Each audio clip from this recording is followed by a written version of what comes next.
My book is about the entrepreneur, the work of the entrepreneur. I'd probably say I started writing this book 30 years ago because I started poking at it and I started gathering information. And we've done about 100 different interviews with people who worked with me in my companies and people who, one way or another, we've had relationship or worked together or something.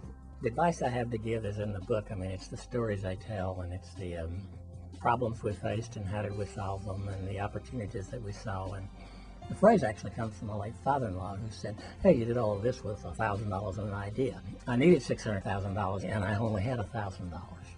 So it actually took multiple ideas and multiple things to happen in order to create the first company. I think that's part of being an entrepreneur is liking to play a game. Sometimes you win, sometimes you lose. One of the biggest losses that I've had came in a monopoly busting area. I set out to create a telephone company for computers. I had 8 years to do it, and it took 12 years to get it busted up. So I managed to lose $100 million of my own and other people's money. I had to shut the company down. I continued it with an antitrust suit and got them busted up. There's nothing more important than persistence. When you really know what you want to do and where you want to go and how you want to get there, and there's always naysayers who say it's not going to work.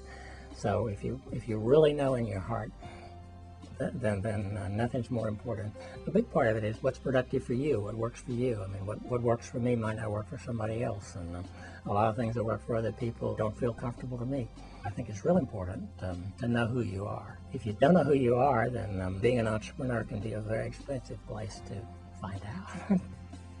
Doing what you love is more important than doing something you think you're going to make a lot of bucks out of, because you may not make a lot of bucks out of it. And the joy of the work to be done is more important than the dollars attached to it.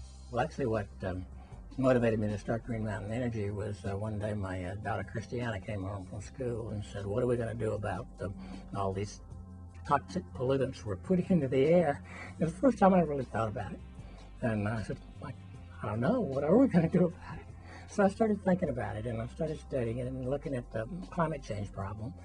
Most people don't know that over a third of the pollution is caused by the way you make electricity, and so I could see there was an opportunity, and there was an opportunity in the electricity market in making and marketing a cleaner electricity. One of the things I've always done is read books about what other people have done. I mean, I learn lessons from how they did it. I read about Andrew Carnegie. How did he create the steel industry? I read about lots of people, and so I've tried in this book to tell stories about what I've done, what's been the entrepreneurial work, what's been involved in creating the company and building it up, and how we've done it with one company, and then we've come back again and done it with another company, and then we've done it again and again. And there's things you can learn from lots of different stories, and I hope somebody can learn something from the stories I tell here.